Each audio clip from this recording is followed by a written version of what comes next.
Hi guys, and welcome to my channel, Carnival of Creativity. So today is a lifestyle video day, but I'm going to throw in a sneaky DIY anyway because I just love them.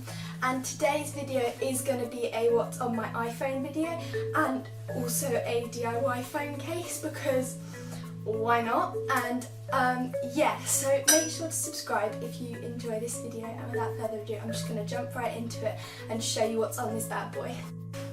So I actually only recently got this phone for my birthday, that's why it's not got any like lock screen or anything, like any photos on it, because I'm struggling so much at the moment to get the photos off my old phone onto my new phone. But I just wanted to run through with you what I've got on there, because when I was going through my apps that I had on my old phone, I had a real good clear out and decide what I really needed and what I wanted and that, because yes, this is a 256GB iPhone, but I just wanted to sort of declutter my phone, if you like, I guess. So the first thing I've got on my iPhone, I've rejigged the order as well, is my messages, and I've tried to keep it the same order as my old phone, which was a 5S. That's why there's a gap at the bottom on the pages, because I've kept the same apps on the same page. So I've got my messages, just my generic iMessage, my calendar, my photos and my camera at the top. Then I've got the weather, the clock, the maps and videos. I don't tend to use videos, but yeah, it's just there if I need it. Then I've got my notes, which I do use so much, so it's just really nice and handy for me there. Then I've got my reminders, my stocks and my wallet, all of which I don't really use. I have set up Apple Pay on this.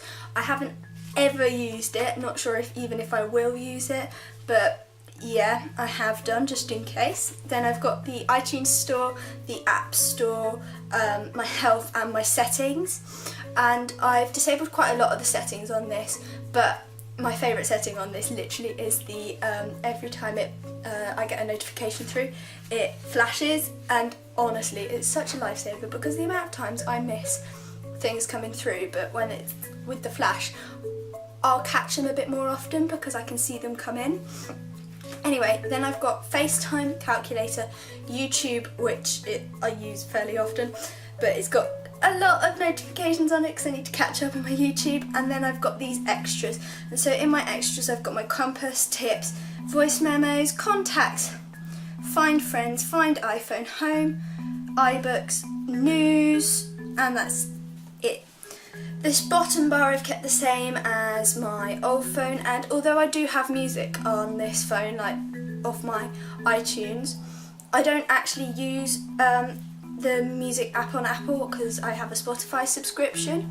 But I've got my phone, which I do use, which is nice and accessible, Mail, which is also nice and accessible, Safari, and my music down the bottom. Then on the next page I've got my PayPal and my Lloyds Bank, so they're my two internet banking things. And then I've got my Tesco mobile because I am with Tesco's, so it just lets me know how much of my allowance, my data allowance and that I've got left on my contract. Then I've got the Trainline app as well, just because it's handy, Pinterest because it's live, Facebook's there, and then I've got the rest of the social media that I use. So I've got Facebook, Instagram and Facebook Messenger. Then I've got eBay, the shopping-y sort of one, so I've got eBay and Amazon, and then Netflix and Spotify, as I said previously. I have my Spotify subscription. Then I've got another little folder down here which is other entertainment apps, so ITV Player, BBC iPlayer and All4, just to catch up on TV.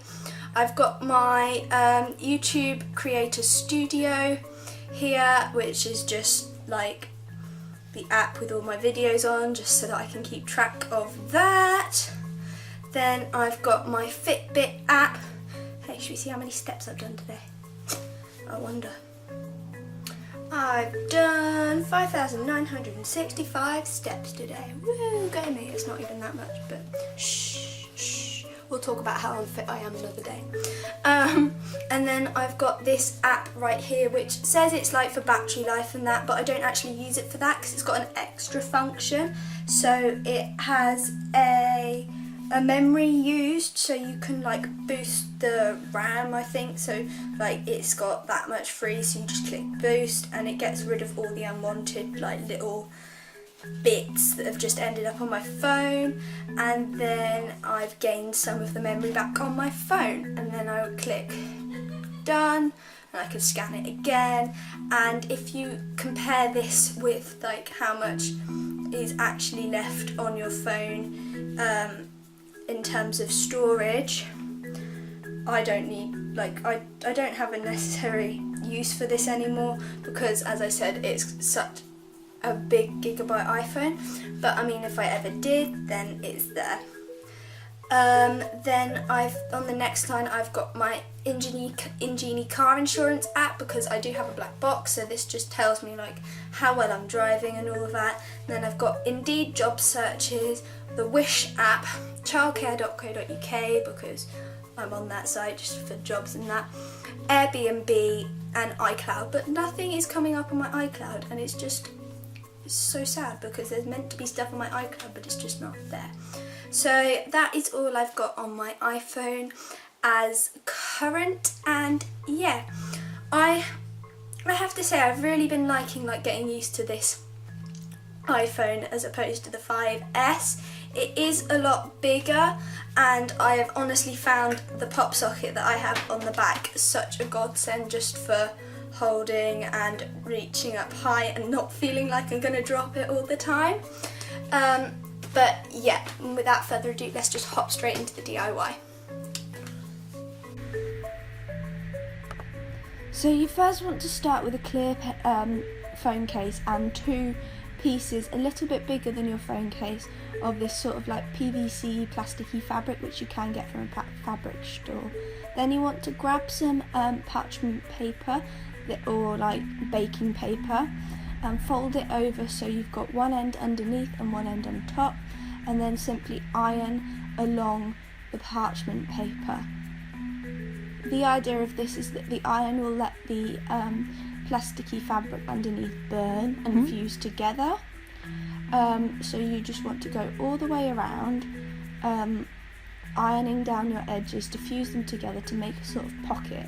So you want to do this on the two long ends and one of the shorter ends.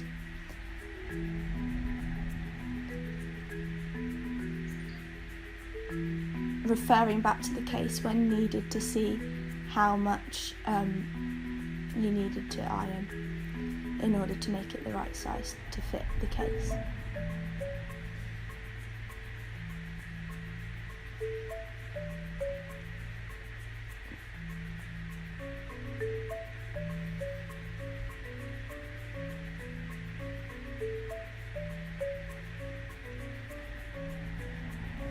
And then I just did this again for the bottom edge as well.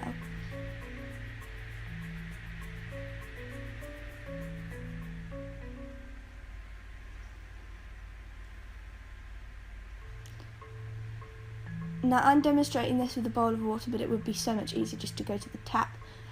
You can push the edges into some water once you've ironed them in order to make them like not hot and not like still like you can pull them apart. This will like set them and cool them, and this is also a good time to check that your pocket is actually keeping water inside and not letting any escape.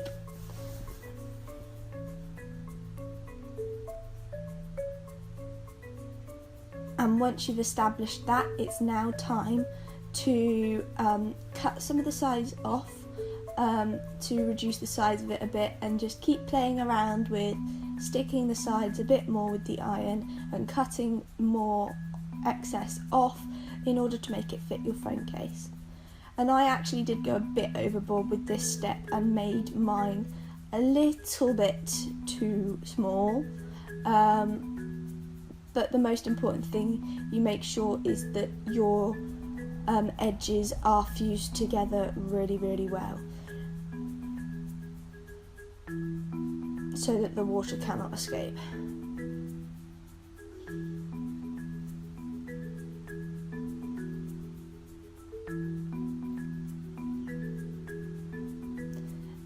Then for the top edge around the camera hole, I am just going ahead, folding over a piece of parchment paper and only ironing over half of it, just to use as a bit of a cutout really. So then I can cut out this section so that it's not going to be covered in plastic, because obviously my camera is going to be there. And then once you have cut the hole out for the camera and made sure one last time that everything is just exactly the right size, you want to start filling it with whatever you choose really.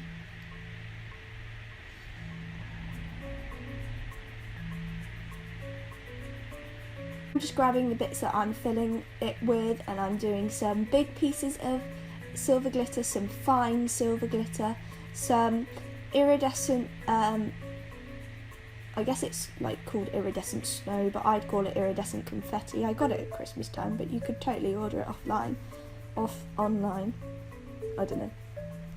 And I also did some sequins as well, and I opted for the silver stars, some of the light blue flowers, and some of the dark blue, like, stars, I guess. Just as a bit of a colour scheme. And what I also put in this, which you don't see me do on camera, is when I'm filling it up with water, I also added a teeny tiny amount of blue food colouring, just to make it go that blue colour, before grabbing my parchment paper and very quickly ironing it shut. And you don't want to fill your case too much, because otherwise this step is going to be really hard.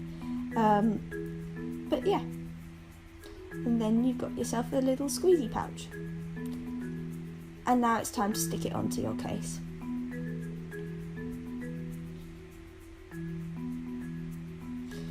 And for this I use my glue and my finger. Not very glamorous, I know, but I found it actually really effectively made an even layer of glue across the whole thing.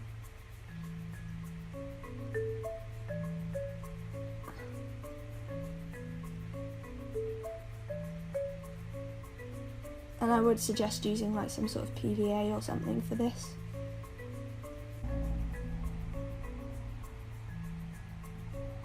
And a last step, which I actually ended up not using on mine just because you couldn't really see it, I made the dye a bit too blue, but I wrote out on another piece of this plasticky fabric unicorn tears, with the view to putting it in underneath my phone case, so as a bit like a sandwich. So I'd have the back of my phone, the unicorn tears, and then the case on top, with the idea that you could see the writing through the case. And it just didn't really work, just because I put a bit too much dye in. But there we are.